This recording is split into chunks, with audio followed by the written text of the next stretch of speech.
Ну давай.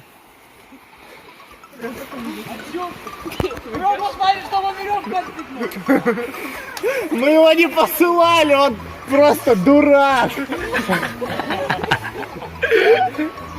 Вообще я здесь не нужен. Я просто проконтролирую, что все отлично. Я просто люблю по воде.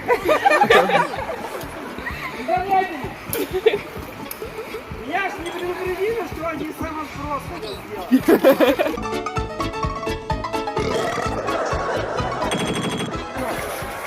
Через несколько часов я буду абсолютно сух у костра.